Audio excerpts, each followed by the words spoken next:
Hello, and thank you for joining us today for our webinar, Mastering Data Management, How Leaders Are Driving Growth, Efficiency, and AI Readiness.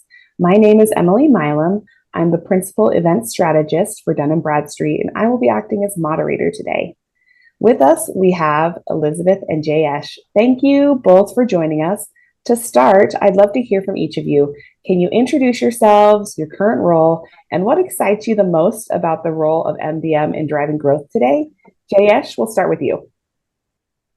Thank you, Emily. Hi, my name is Jayesh Chaurasia, a senior analyst at Forrester, covering master data management, data governance, data quality, dabbling into data observability as well. So pretty much most of the limelight topics around data management. And I have done that in past in my previous organization, working as master data analyst, senior analyst. So I've seen all the pain as well as the gains from these activities and programs. And I pretty much use that experience to guide my clients at Forrester on their journey, not only related to the tool adoption, but also the process and the people aspect of setting up these practices in their organization and gaining benefits that we will discuss during this webinar. Thank you, Jayesh. I'm super psyched to be working with you today. My name is Liz Barrette. I have 35 years in data and technology, including a decade as a practitioner leading global master data programs.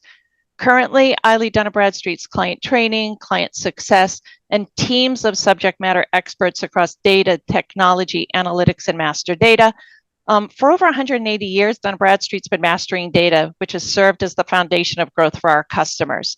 So what really excites me is now with AI, the value of data quality is really paramount and the value of quality data limitless. So master data isn't a question anymore. It's really a requirement. Thank you both so much for sharing. There is honestly so much to be excited about when it comes to MDM. But before we turn the time over to Jayesh and Liz to talk more about MDM, as we're all excited to hear about, we want to hear from the audience. So I'm going to go ahead and launch a poll. Please answer the following question. What's your top priority when it comes to data management in 2025? Is it improving data quality and trust? Is it accelerating AI and analytics performance? Are you more concerned with reducing operational inefficiencies? Are you all about meeting your compliance and regulatory standards? Or are you just getting started and still trying to figure it out? I'll give you just a couple more seconds to answer the poll question. We'll be sharing the results right afterwards, so please participate. We'd love to hear from all of you. Okay, it looks like we're slowing down on our answers, so I'll go ahead and end the poll and share results. Liz and Jayesh, I would love to hear from you on your reactions. Let me just share with the audience what our poll results were. So it looks like 50% said improving data quality and trust, 21% said accelerating AI, analytics, and performance, 23, so just a little bit above that one, was reducing operational inefficiencies. No one has concerns with meeting compliance and regulatory standards. We do have about 6% who are starting to figure it out. So what are your thoughts, Liz? Let's start with you. Well, quite honestly, nothing surprises me here, and I bet you're feeling the same way, Jayesh, right? Obviously, trusted data is, top of mind. Like I said, it's a requirement now, so not at all surprising to see these results. Same, yeah. I am a little bit, though, surprised, but maybe because of the audience that we have here, that no one is concerned about regulatory compliance. Because that definitely is a starting point for a lot of companies, but good to know that. Yeah, maybe it's priority number 2 or 3 at this point. Right now, it's let's get this stuff fixed, right?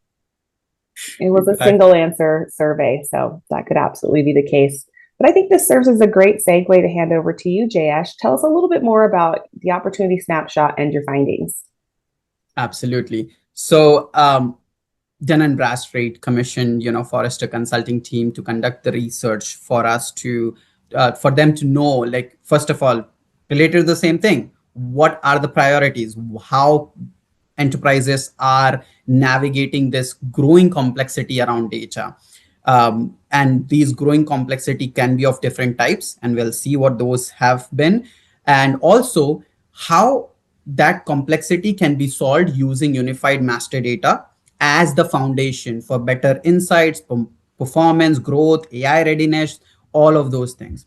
So, as part of this research, Forrester conducted an online survey with 304 global directors and above who have the responsibility to design their data management strategy and implement on that strategy.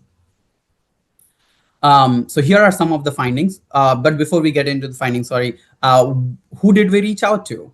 50% of the audience were from North America and another 50% were from EMEA, so that we wanted to hear across at least half of the globe. And we had great participation. You can see majority of the companies were from 1,000 to 5,000 employee range, which is again a great a large number of companies fall into that range, but we also had some extremely large companies as well.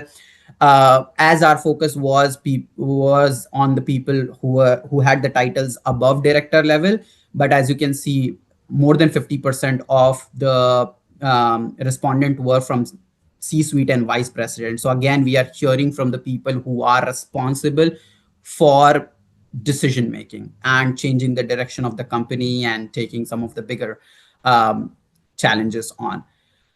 Now getting into the result, the first key finding, the biggest one that we had was that leaders definitely are prioritizing, data management for better performance and growth. And the reason for that is because they have a lot of data sources to handle.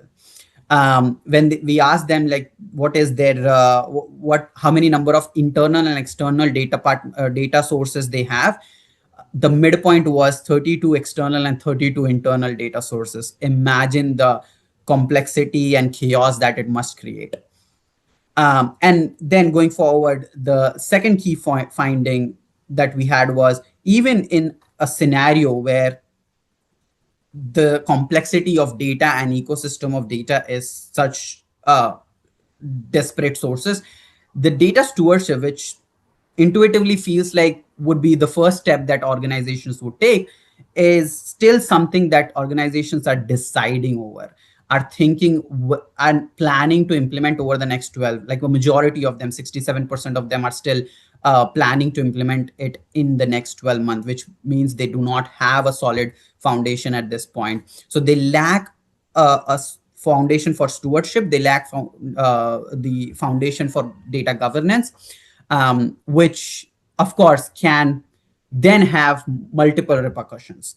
And on the next slide, you can see, if you do not have a better data governance and data stewardship practices, the repercussions could be unclassification of data. So you don't know what is sensitive, what is not sensitive. You may end up having non-compliant data, which is not a priority at this point, but still it is a major thing to be concerned about. There will be inconsistency. So the trust factor that is the highest rated one. If you have inconsistent data, people don't trust. If you have duplicate data, people don't trust, and which eventually brings down your utilization of data, which every company is striving to increase. Moving on to the next slide, I just wanted to hone on to the fact that a lot of companies and their decision makers and maybe C-suite level employees and leaders keep on asking, like, how long are you going to do data governance? When are we going to be done with it? And this is my answer, that you are collecting data continuously. So just imagine that you're going to do this endlessly. So Jayesh, just curious, when you're saying that, right? And you're talking a lot about stewardship and governance. What are you hearing around governance in general? Is it still a very difficult thing for customers and companies to deal with? Is it, when you think about third-party data coming into those 30 plus sources, does it add complexity? What are you seeing? Oh, absolutely. So the thing is, we have been doing data governance for decades, 3-4 decades now. It's not new. In fact, that's the main question a lot of companies always wonder about. Like, we have done data governance 5 years ago.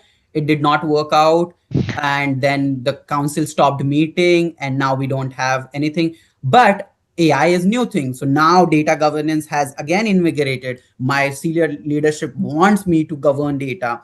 We have started the program again. It is difficult to sustain. It's not difficult to start with data governance. It's not difficult to embrace new technology. It's difficult to sustain and scale forward. And definitely these external data sources, external um, data complexity, not only just internal. Internal is still, I would say, really complicated, but the external will make it way, way more difficult because privacy, security, all of those concerns just expedite there. Thanks. Appreciate that. Yeah.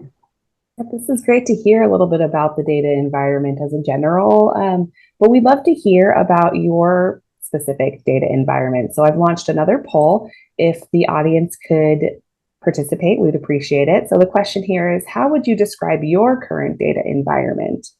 Would you say that it's centralized and governed? You're doing great. There's some structure, but many silos still remain. It's fragmented and inconsistent, or are you not even sure about what your data environment is looking like? I'll give you a couple seconds to answer that question. Liz, if everyone says centralized and governed, should we end this webinar? We're done. I was just thinking we're going to actually know how hard our job is for the rest of the session. The big one. Give it just It'll also another. tell us a lot about, how long people have been at it too. Yeah. All right. It looks like we've slowed down on our responses, so I will go ahead and share those results for everyone. It looks like, unfortunately, you got to keep going. You still have a job. It looks like for about 56% of people, there's some structure, but many silos still remain. It's a close tie between the centralized and governed. We have about 22% of people who are centralized and governed, and about 18% that are fragmented and inconsistent, and 4% of our audience are not sure. So what are your thoughts on these results? I'll let you start, Jayesh. Yeah, I think this is great. This is exactly what we expect, that companies are still, there are some struggle that they are trying to solve. Some may have even in that zone of, yes, we have centralization, we have governance, but that becomes again a problem when the data ecosystem becomes distributed, and more companies have that environment where it's not just one central team that can manage everything related to data. In those environments, even if you're centralized and governed today, maybe you will be ungoverned tomorrow. It's kind of interesting too, right? Like even those that say they have centralized, the fact that you said data is just continuously coming in, it doesn't matter where you are. At some points, you're going to get better, and sometimes you're going to be a little bit underperforming, right? So it's just something I think we all have to realize is very fluid, especially, the nature of business today. Absolutely. Sounds like even if they did say centralized and governed, you'd still have a job to do here. True. Perfect. Jayesh, would you like to talk a little bit more about, why MDM matters? Yeah, so exactly, like the highest rated one, they have silos. And that is the reason why MDM still matters, like just one word, because there are silos, there are inconsistency in the data. If you go to the next slide, we have another finding, which is, companies, when we asked what is their biggest priority in the next 12 months, master data management was on the top.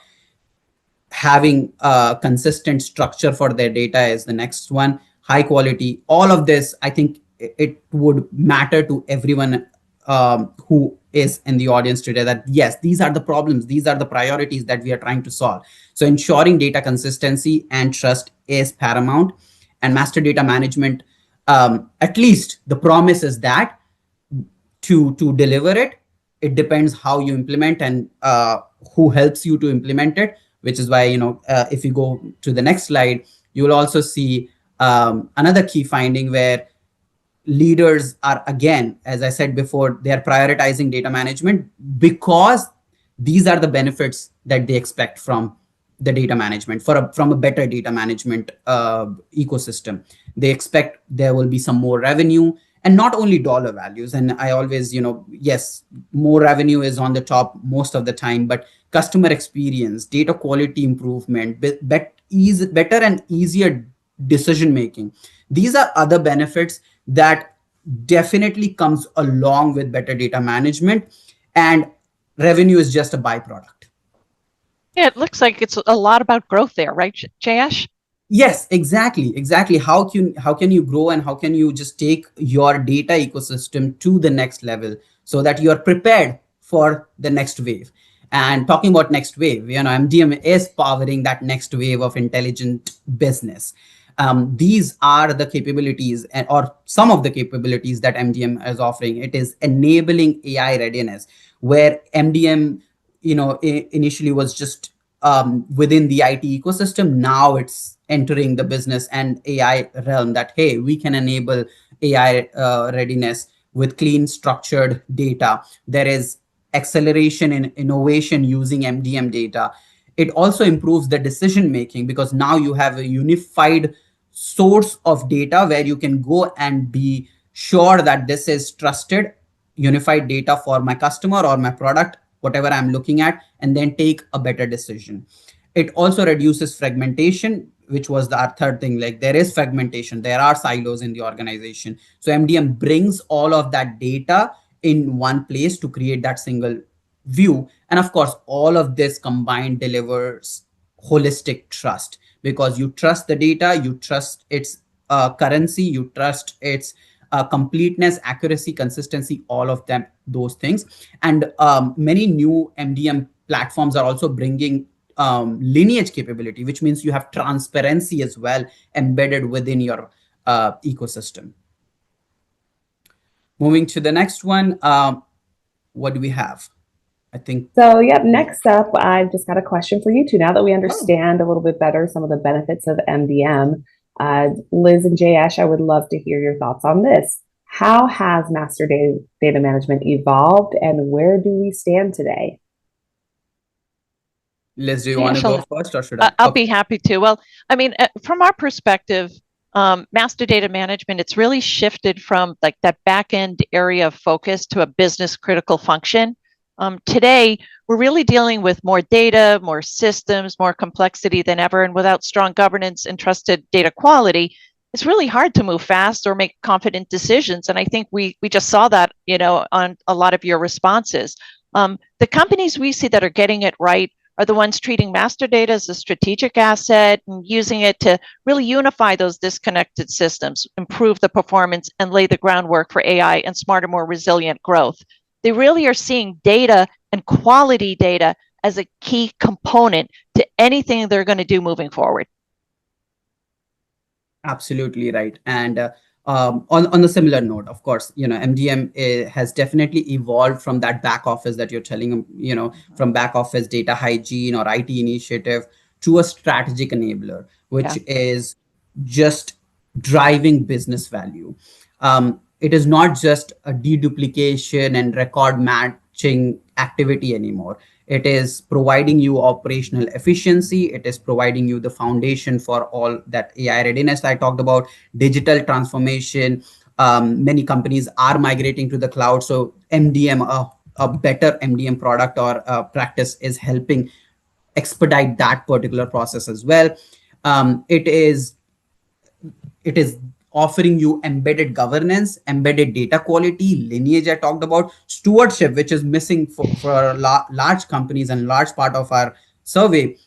MDM tools and processes are also taking stewardship into account to integrate a lot of different multimodal systems across your enterprises. And while talking about multimodal, it is now incorporating unstructured data as well. It's not just about structured data that will come in your master data environment. So it has evolved a lot from that back office work to a backbone for your trusted unified data that powers everything in your organization.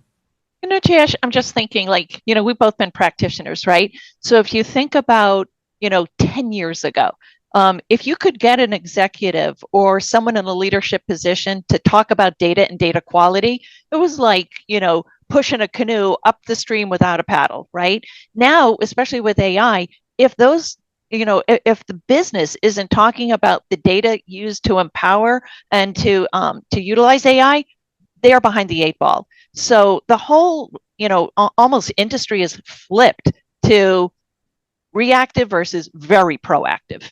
Absolutely. And that's so true. Like in my previous company where we were just talking about, it was a manufacturing company. So always in the company meeting, the biggest topic was like, how many shipment did we deliver, or what was the production look like, and stuff like that. All the operational things, nothing related to data. And now if you go and hear any of those corporate meetings, an update meeting, there is a dedicated section around your data management activities and what we are learning from the data itself. Now they are presenting some of the information and not only talking about how the production went, but what were the challenges in the production, like something if you did not deliver or something went right. In my previous company, again, we were doing great for one product, and everyone was just focusing that, okay, great, this product is amazing because the product itself is amazing, but not realizing that other factors that were contributing to it. And it was during COVID time. So then when the data analysts presented their finding, it was an eye opener that, oh, it's not just the product which is amazing, it's the market in which the product is currently being delivered. So that added context help you demystify your view of just your product and your customer. You know what I was doing last night? I swear to God, I was mastering my streaming services because I have so many. I'm trying to figure out where they're coming in and which ones I'm doubling down on. I had a couple of duplicates in there. It's in everyday life anymore. Yeah. I think that leads us perfectly into the next part, which is how do we pull people into these businesses? There might be people on the call right now who aren't in that same mind frame of everything needing to be in that area. So let's talk a little bit about developing ROI and business cases. Jayesh, would you like to talk about your next key finding? Sure. Yeah. ROI and business case is definitely like ROI is what you will hear as soon as you begin your data governance or any data management activity. You will, after a year, you'll start hearing a buzz like, what is the ROI? What are we gaining out of this? Because it's not so evident. So going to the next key finding before I discuss, like, leaders have cross-functional business priorities. You can use this as your starting point, that it's not just revenue growth, it's efficiency improvement and cost reduction that companies are looking for. Regulatory compliance, revenue growth is third, which you can see is important, but again, it's one of those priorities. However, a better data can be used to solve these cross-functional business priorities. And going to the next slide, again, you can use this one too to set the stage why you require a data management program and what will be the ROI out of this. So when we asked our survey takers, the respondent, like to what extent do they agree to these statements, 41% of them agreed that they have missed opportunity because of the poor data. This should alone be a great driver for having and sustaining data quality, data management, master data management programs, because even 10 lost opportunities could easily fund your data management activities a lot of times. 34% of them said they have disconnected data.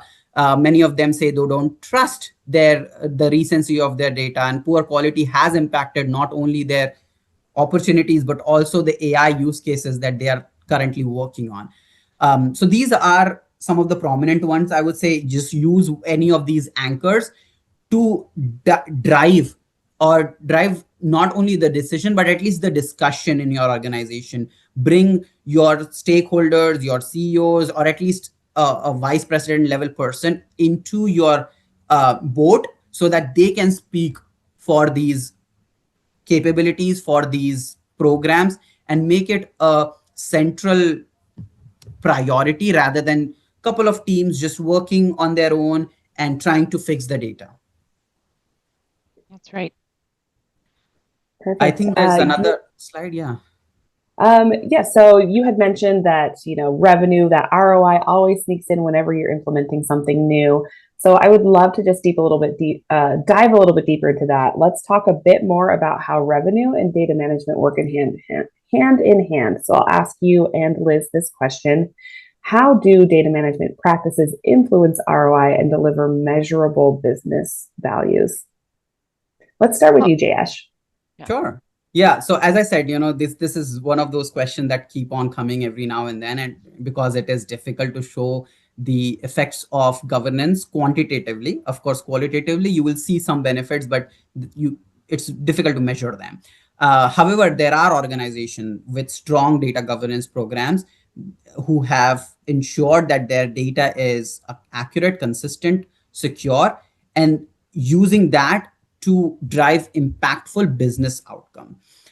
So the teams have shown how they are spending less time fixing the data and more time generating insights that can be used for business decision making.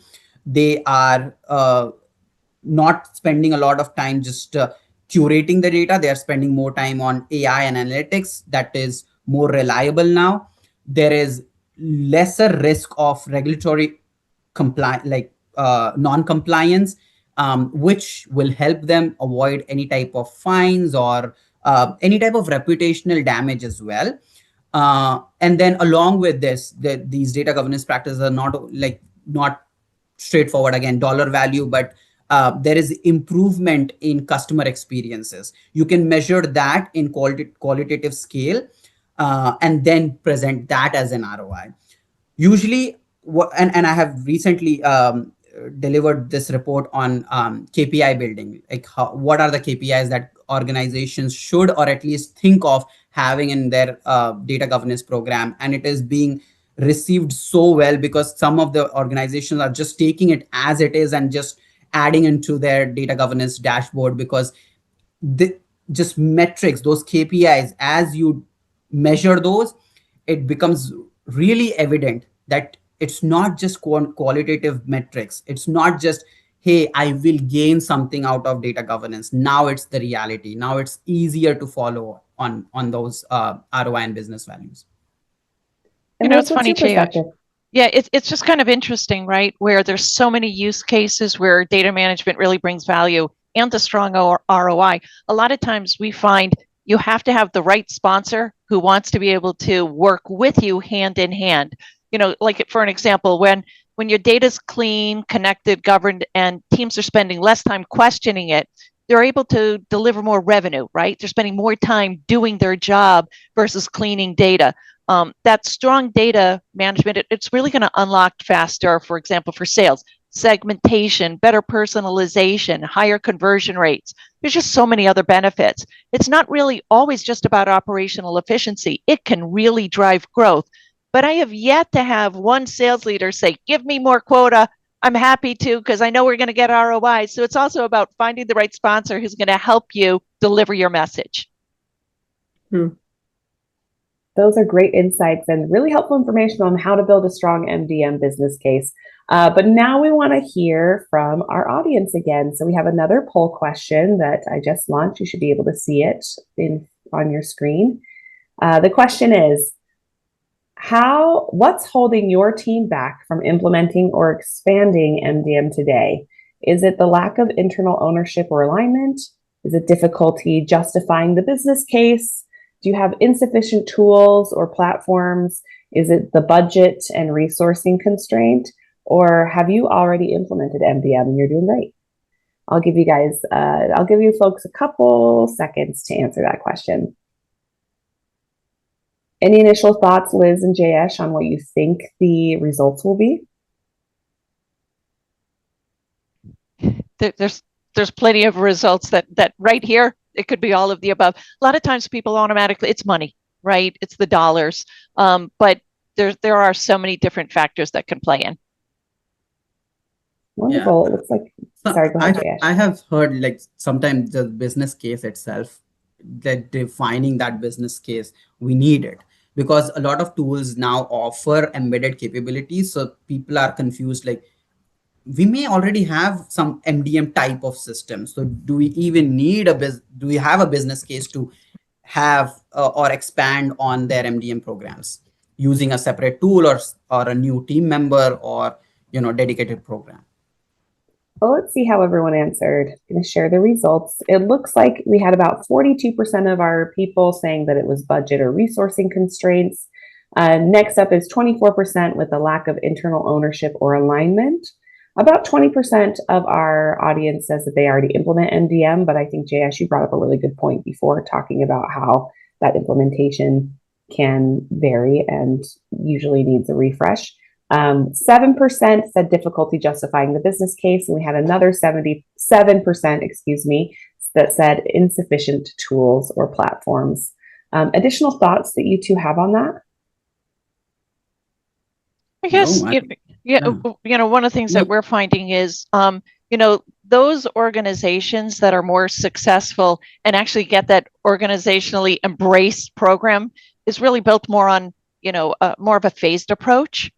I guess if you think about it, consider some of those high value use cases. Start small, use existing resources. Don't underestimate the value of a POC.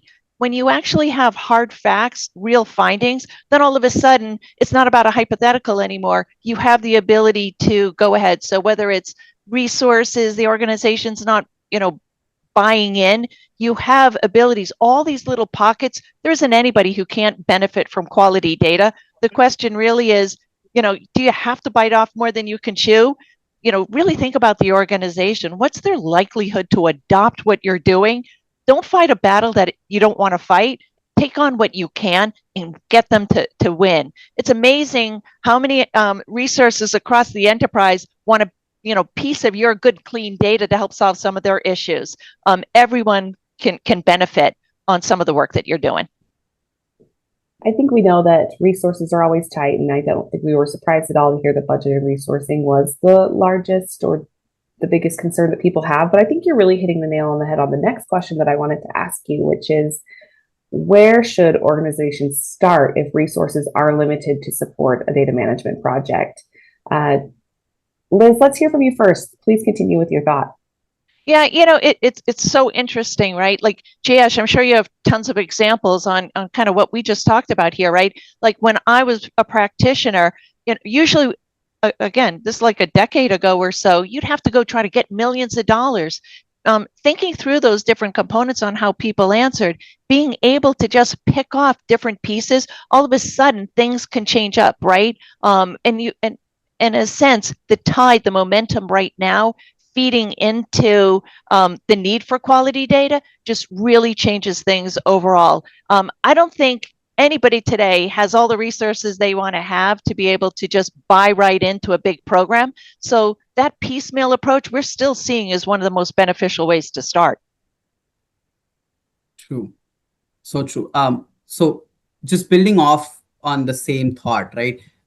Starting small, but starting smart. And I so much agree on the point that you have to figure out, or you have to first find out the use case that will deliver the biggest value. The reason for that and for such project is to, once you prove the value, once you show that it is actually not only doable, but useful, needed, that's when you start to get traction. And talking about example, just speaking with a client where I was just sharing them, the call was entirely about just entity resolution, but I started sharing how master data management and MDM functions can also help with entity resolution and then go beyond. So they can start with an MDM tool, which will do the entity resolution for them. And then as and when they are ready, they can go beyond that to build a 360 view for their customer or for their product domain. And the first question he had, or the response he had was, hey, I don't have that much budget. I don't have that much money. I'm not in a position to commit to such a large MDM deployment. And so I don't think MDM tool or MDM practice would be something that I'm looking for. Just tell me more about entity resolution. And that's when I realized that there are people who still have an MDM notion from 10 years ago, 15 years ago, because they think it is, oh, MDMC is such a large and undertaking that it would take at least a year for me to just deploy MDM tools and then make it give some business value. That's where I just clarified to the client that, hey, modern MDM tools are more modularized. It is more, microservices based. So you can even start with $50,000 if you just want to start with one small domain or one small team data that maybe your customer service team is using, or maybe just your sales or marketing team is using. And once you gain value from there, once you have feedback from your users that this is working great, then you go ahead and expand and bring more data into it. Most of these MDM tools now are consumption based, which means they charge you based on the amount of data that they are handling. So if you have just your customer domain that you want to start, and I also just saw that one of the question from Doug was like, how do you start small, and would you run that pilot program? This is exactly like where I have few steps to just give you, like, this is how you can start your initiative. First is to just identify what are the pain points where the bad data is causing real business issue. Use that as your driver. Clean and govern one domain or just one team data at a time to show some quick wins. Use existing tool, something that just Liz mentioned, right? It's not always that you require a dedicated MDM solution coming from Informatic or any other different tools or vendors. No, you can use your existing partners, you can use your existing tools to start from that small deployment. And then lastly, also think of, because remember, all of this we are talking about starting small because you want to scale further. So in order to scale further, you need to measure the benefits, you need to measure your result so that you can communicate those wins to your broader audience to get more investment and build on top of this. So MDM success is often just often just built in phases. It's not a big bang project. Prove the value early and then scale. It's funny too, Jayesh. One thing for many companies to consider, partnering, right? I know, for example, with our business, we are constantly looking to support. We've got the expertise, we've got data. If you need to start, let us be part of that process to help you with that POC, right? We can help. We want to see your success. We want to help your business see what the value could be for data management master data. So pick a partner and go in it with them. They're more than willing to help give you some resources in order to prove out your ROI and your business case. You don't always have to go it alone. And quite frankly, I highly recommend don't doing it. Jayesh, when you're a practitioner, I'm curious to see how many times you might be looking across some of your disparate data, trying to figure out which was the best, your trusted one that everything else would get compared to. That's where a lot of organizational discomfort came when everyone thought their data was the best. Yeah. So just to add on to the fact that yes, a partner or someone like Dun Bradstreet is amazingly important at this point, when especially if you're using internal tools, right? If you're just using the tools that are available to you and it may not be the full-fledged MDM solution that you require, partnering with Dun Bradstreet, using Dun Bradstreet data, and I have personally used it in my previous organization, such clean and consistent data that can just set you apart from get-go. Like, now you have clean and consistent data, all you need to work on is the processes to get everyone aligned on certain things, and then just start from there. Coming to your point, when I was in my previous organization, I was working in the data quality improvement program. I was leading that. And after 6 months or so, our department was the one that was looked up to. Like, yes, if you go to that, team, like I remember our Salesforce team from sales and marketing, they were constantly having this problem of reaching out to the customer on wrong numbers. And sometimes people who have left the organization are being contacted. And the data that we were managing, and I was managing that in, I think, SAP system that we were using, that data was used to augment Salesforce data set, augment any information that we had in the Salesforce. So the reason was quite clear, because we were constantly evaluating our data. We were constantly trying to find out what are the problems, what are the challenges with our data set. Is there a consistency issue? Who is trying to update any of our tools and programs, so that we can just take it forward from there, not just rely on old data set. If there were certain data set that were more than a year old, we were actively reaching out to see if that is still active, or otherwise we were just removing it, so that you don't have wrong information. It's totally fine if you don't have any information, but if you have wrong information, that could be more damaging. Thank you so much. I think that's really helpful. I feel like what I pulled from all of this is basically how do you eat an elephant one bite at a time. But I really like what you said about being smart about it, and I appreciate that you sort of pinpointed that and went a little bit more in on it. But now I think we would love to break down the data management by biggest potential positive impact and see how the audience responds. So let me go ahead and launch our last poll. If you have that in front of you, please take a moment to answer this question. What outcome would have the biggest business impact, specifically for data management? So what outcome would improve data management business impact for you? Would it be shorter time to value from data investments? Would it be increased revenue via better segmentation and targeting? Do you think it would be enhanced regulatory compliance and audit readiness?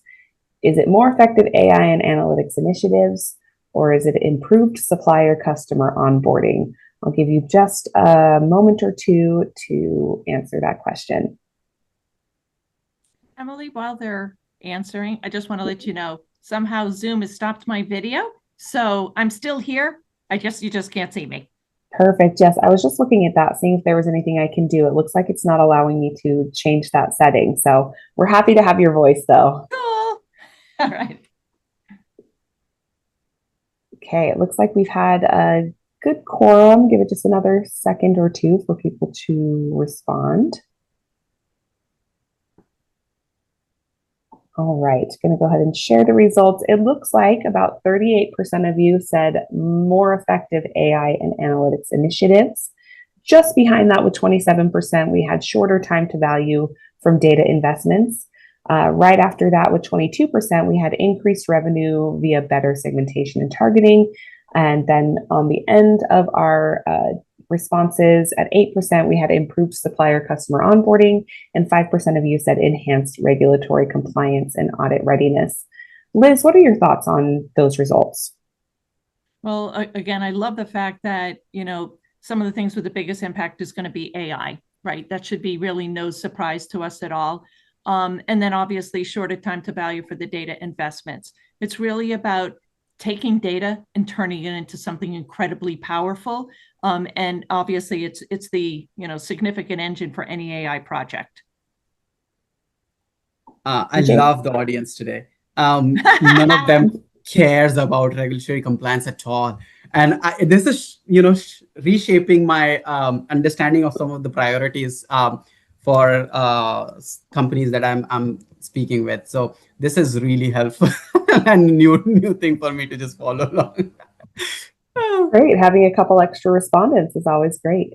So it looks like we've seen where our biggest wins are from the audience. The next logical question is strategy. So Jayesh, Liz, when organizations pursue these goals, how critical is it to have third-party partners in the mix? Jayesh, I'll let you start because you already talked a little bit about your past experience. Yeah.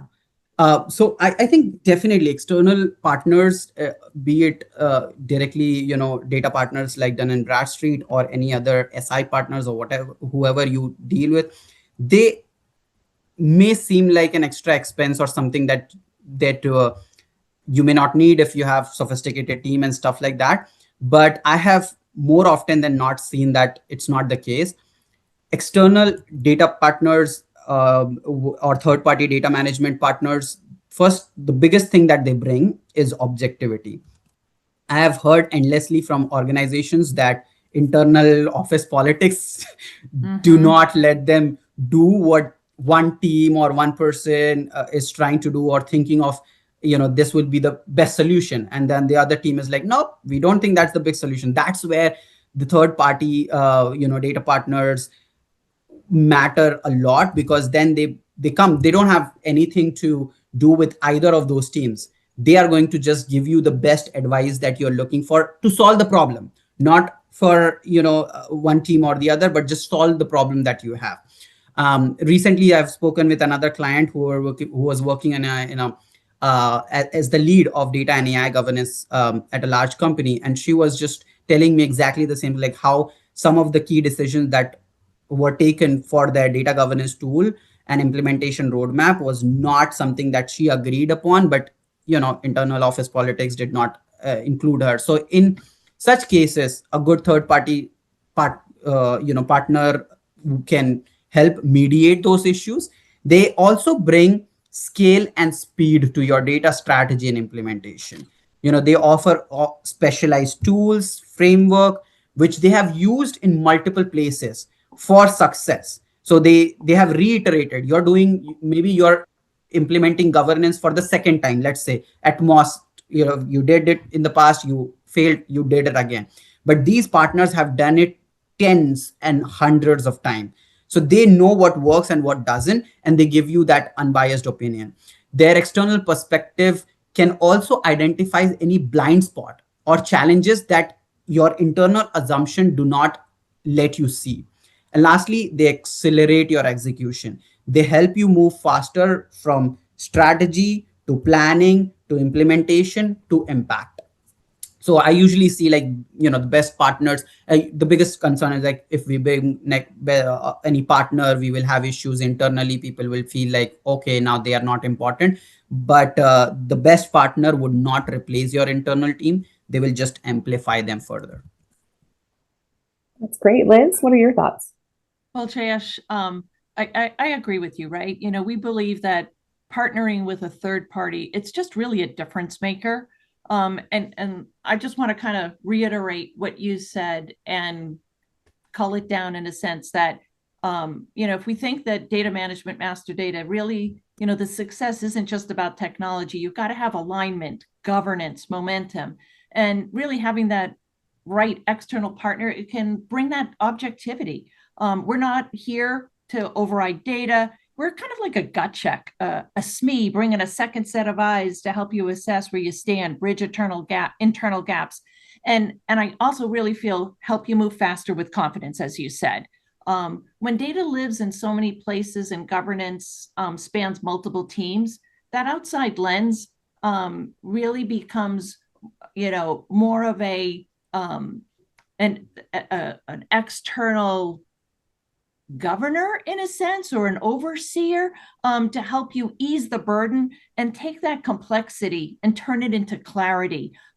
It reduces the infighting, the trying to figure out who's the best of the best. Like, it's really there as that outside influence coming in. So from a perspective of, does it matter? As a practitioner, I can say, heck yes. When I didn't have that ability to have a third party partner, and that did happen every now and then, boy, was that burden heavy.